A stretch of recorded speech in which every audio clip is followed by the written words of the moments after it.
You're sitting there, looking at your phone, maybe the CNBC app or just your standard brokerage account, and the market is up again. It's up a lot, actually. You see the headlines: S&P 500 hits new all-time high. Nasdaq closes at record. And you feel that little knot in your stomach. You have some cash sitting on the sidelines, maybe your savings built up over the last few months, maybe a bonus from work, maybe you just sold a house and you're waiting to deploy the capital. And you think to yourself, I can't buy now. It's too late. I'm going to be the bag holder. I'm going to buy the exact top, and then the market is going to crash, and I'm going to lose everything. So, you wait.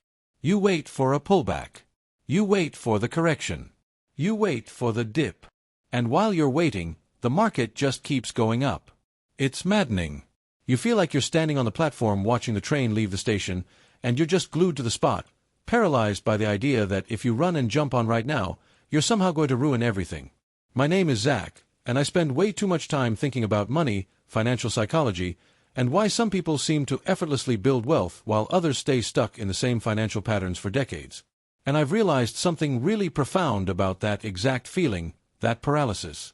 What if I told you that the thing you are most afraid of doing, buying exactly at the worst possible moment, is actually a completely fabricated nightmare? What if the data shows that investing at the absolute peak of the market, at the all-time high, isn't just not a disaster, but it's actually one of the most surprisingly effective ways to build wealth over time?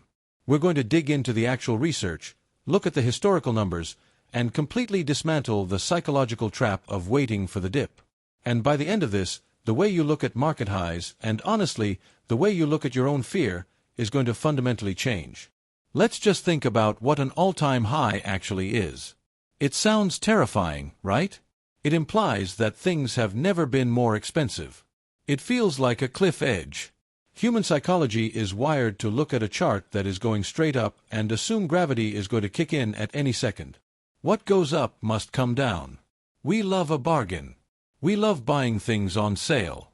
If your favorite pair of shoes normally costs $200 and they go on sale for $120, you feel like a genius. You feel like you beat the system. So naturally, we apply that exact same consumer logic to the stock market. We want stocks on sale. When they're at an all-time high, we feel like we're paying full retail price, and honestly, we feel kind of stupid doing it. But the stock market isn't a pair of shoes.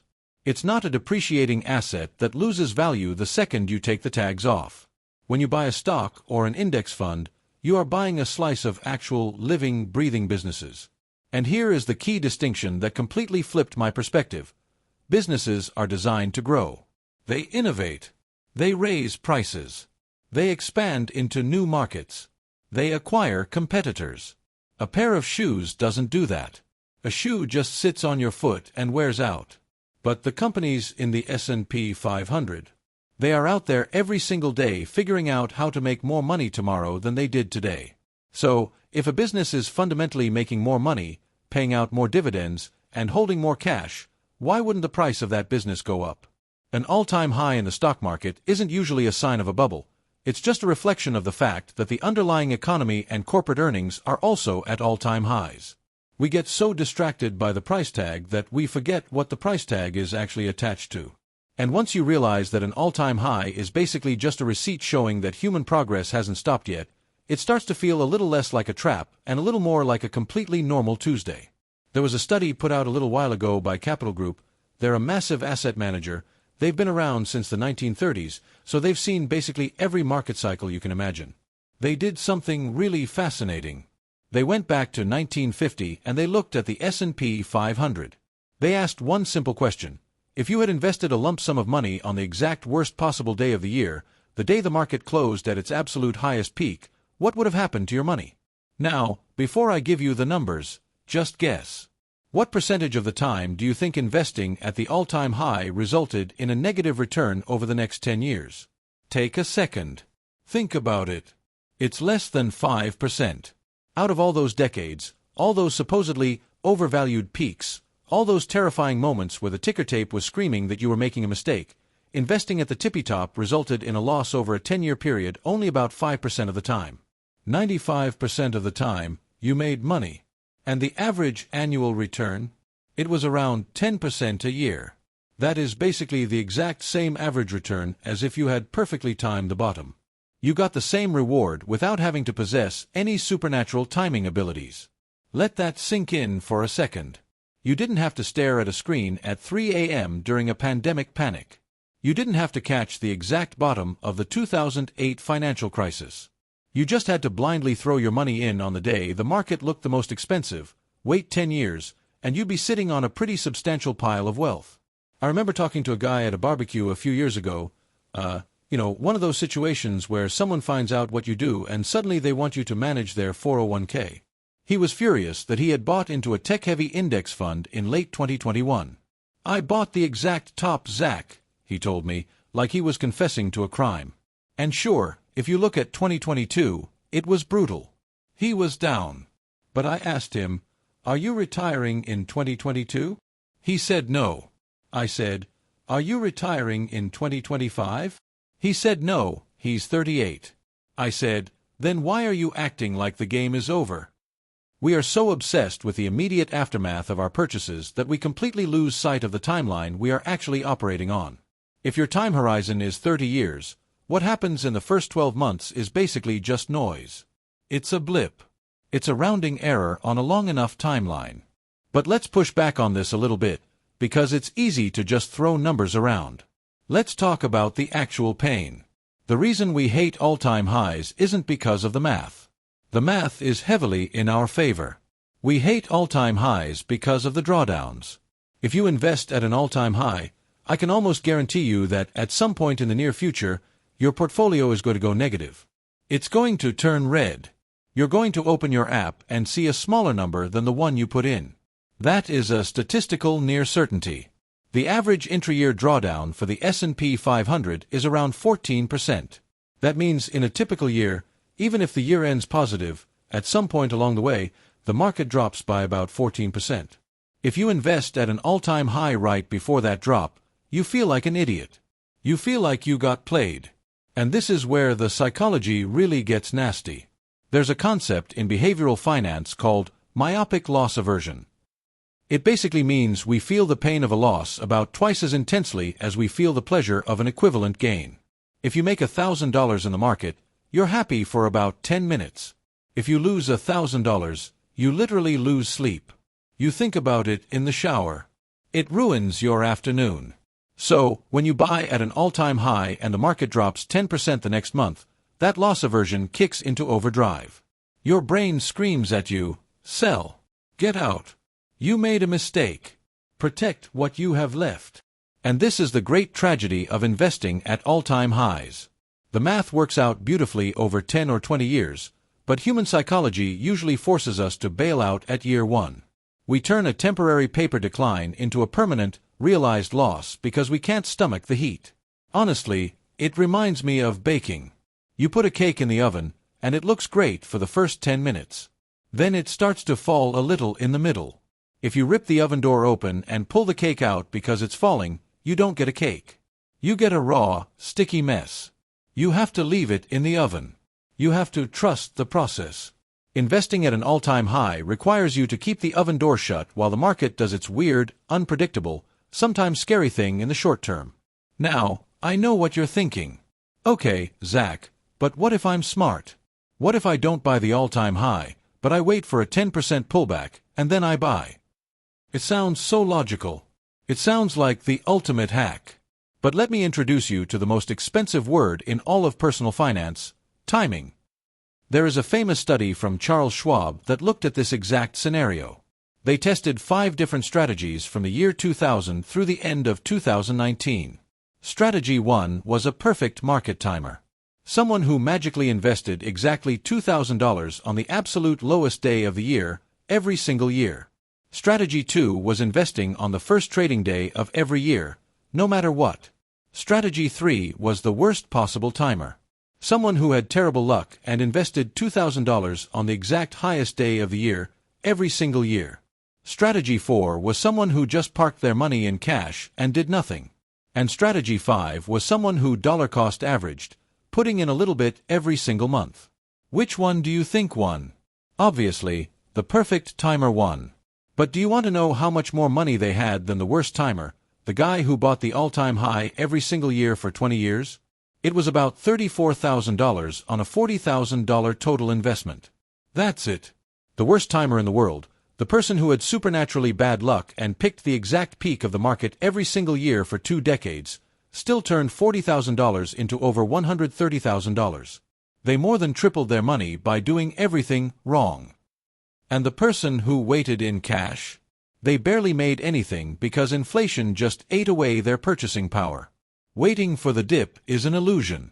It feels safe, but it's actually incredibly risky because while you are sitting there waiting for the market to drop 10% so you can feel smart about buying, the market might just go up another 30%. And then you are even further behind.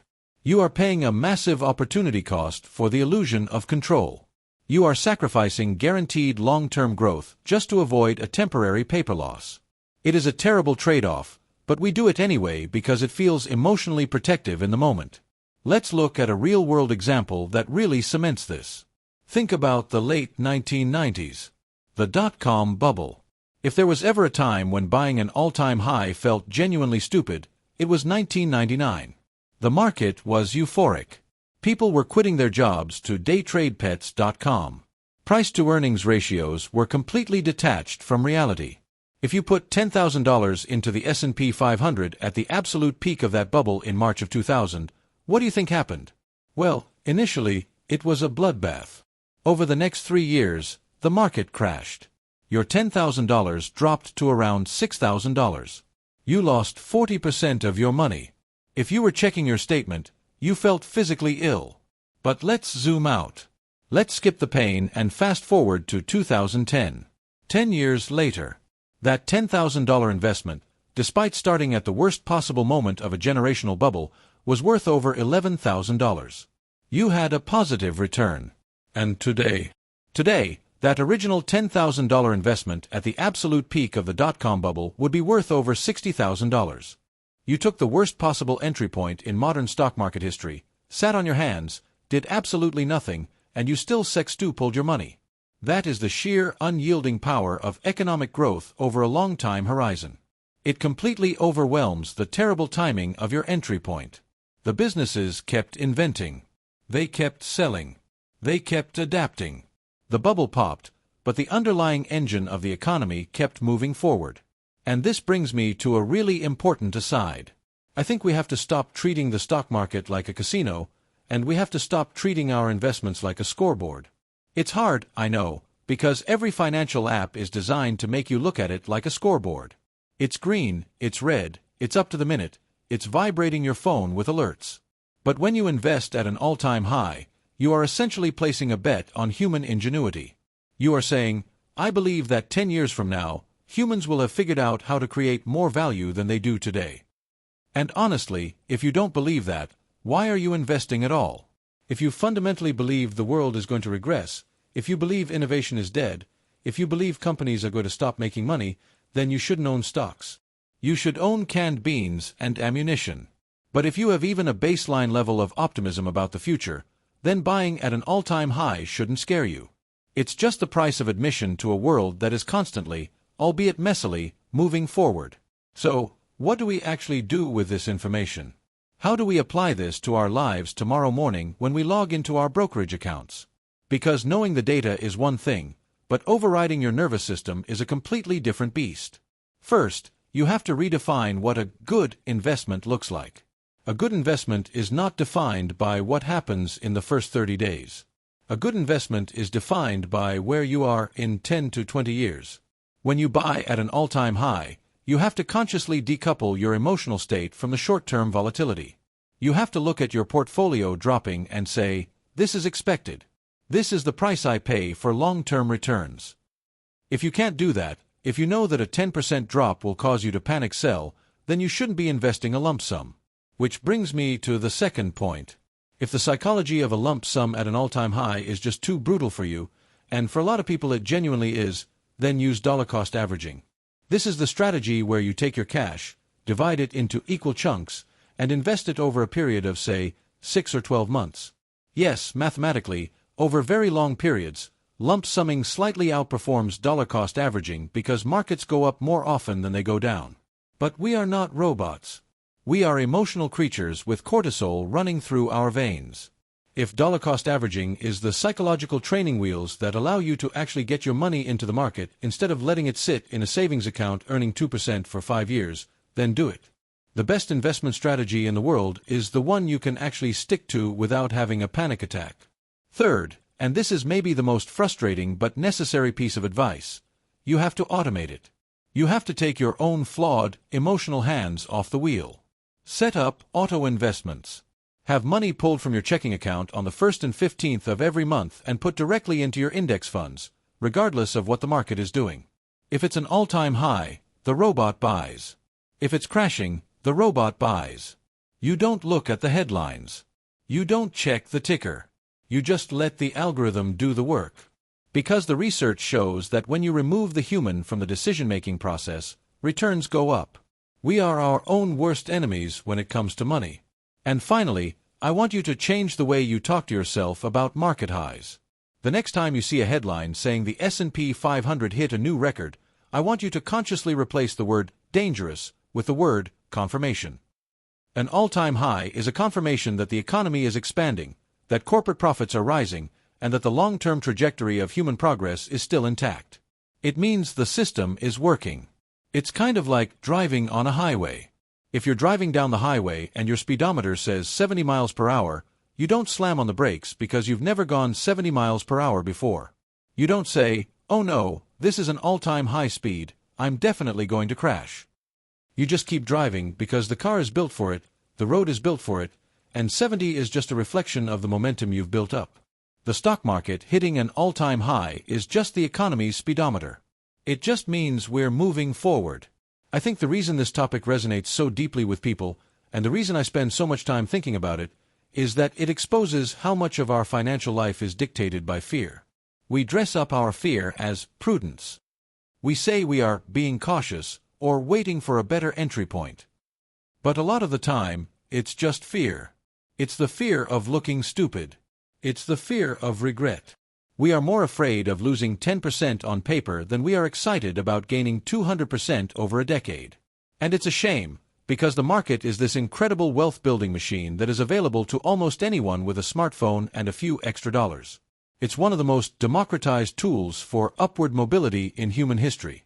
And yet, we stand on the sidelines because the machine happens to be humming at its loudest when we walk up to it. We want it to be quiet. We want it to be broken. We want to buy it when it looks like it's dying.